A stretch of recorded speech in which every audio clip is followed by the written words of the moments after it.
మామూలుగా చంద్రబాబు నాయుడు గారు నిజాలు చెప్పారు.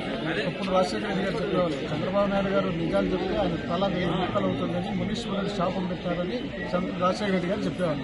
ఆ విధంగా చంద్రబాబు నాయుడు గారు ఎలక్షన్ అప్పుడు పూర్తిగా అబద్దాలతో ముందుకొచ్చి అబద్దాలు చెప్పి 660 హామీలు అప్పుడు ఇచ్చాడు, 143 హామీలు ఇప్పుడు ఇచ్చాడు. హామీలన్నీ ఇచ్చి అధికారంలోకి వచ్చిన తర్వాత మీకు నాణ్యమైన మద్యం 99 రూపాయలకి తీసుకొచ్చిస్తాను అని చెప్పినటువంటి ఈ చంద్రబాబు నాయుడు గారు ఈరోజు నాణ్యమైన మద్యం అంటే గ్రామాల్లో వీళ్ళు కుటీర పరిశ్రమలాగా తయారు చేసి ఆ పరిశ్రమల ద్వారా బయటికి బెల్ట్ షాపులు పెట్టి దాదాపు రాష్ట్రంలో 75,000 బెల్ట్ షాపులు పెట్టి ఆ బెల్ట్ షాపుల ద్వారా పేద మధ్యతరగతి కుటుంబాలకు సంబంధించినటువంటి వ్యక్తుల రక్తాన్ని తాగే కార్యక్రమాన్ని చేపట్టినటువంటి ఈ దరిద్రమైనటువంటి పరిపాలన పోవాలి అనేది ఒకటైతే, అదేవిధంగా ఇప్పుడు జరిగినటువంటి దాదాపు 421 మంది చనిపోవడం జరిగింది. దాదాపు చాలా చోట్ల ఈ మద్యం డబ్బులు దొరకడం జరిగింది. కాబట్టి వీటిపైన సిబిఐ దర్యాప్తు చేస్తే తప్ప వాస్తవాలు బయటకు రావని మా నాయకుడు జగన్మోహన్ రెడ్డి గారు ఇచ్చినటువంటి ఆదేశాల మేరకు మేము చేస్తున్న ఈ కార్యక్రమం ఇంతటితో ఆగిపోదు. ఖచ్చితంగా రాష్ట్రంలో ఈసారి ఏ ఒక్క చోట ఏ ఒక్క చిన్న మద్యంతో చనిపోయినా కూడా అది పక్క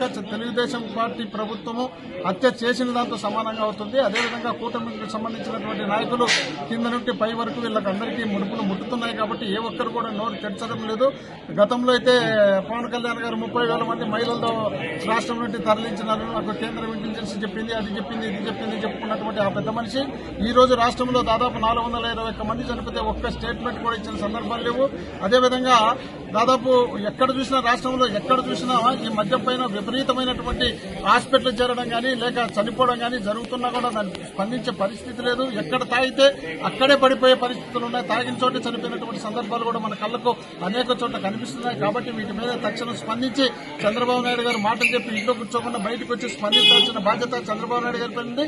దీనిపైన కేంద్రం కూడా స్పందించి సిబిఐ దర్యాప్తు చేస్తే తప్ప ఆంధ్రప్రదేశ్ బాగుపడదు. లేదంటే వీళ్ళు చేసినట్టు 75,000 బెల్ట్ షాపులు, వీళ్ళు ఉన్నటువంటి మద్యం షాపులు, ఒక్కొక్క తెలుగుదేశం పార్టీకి సంబంధించినటువంటి నాయకుడు ఒక్కొక్క నియోజకవర్గంలో 10 నుండి 12 షాపులు ఒకే పేరు మీద తెచ్చుకొని ఒకే పేరుతో నడుపుకొని వాటికి నకిలీ మద్యం తీసుకొచ్చి వాళ్ళకు స్టిక్కర్ వేరేదేసి లిక్కరు దాంట్లో వేరేది కలిపి ప్రజలు ప్రాణాలతో చెలగాట వాడుతున్నారు. కాబట్టి తక్షణం దీనిపైన చర్యలు తీసుకోవాల్సిన బాధ్యత ఉంది. అదేవిధంగా ఇక్కడ ఉన్నటువంటి ఎక్సైజ్ అధికారులు ఖచ్చితంగా వీళ్ళు ఏ గ్రామాల్లో ఏ నకిలీ మందులు అమ్ముతున్నారో వాటిపైన చర్యలు తీసుకోవాల్సిన బాధ్యత వీళ్ళపైన ఉంది. పొరపాటు ఏదైనా జరిగితే స్థానికంగా ఉన్నటువంటి ఎక్సైజ్ అధికారులు కూడా బలి అవుతారు, వాళ్ళు బాధ్యులు అవుతారన్న విషయాన్ని తెలుసుకొని నడుచుకోవాల్సిందిగా మనం చేస్తూ సెలవు తీసుకుంటాం.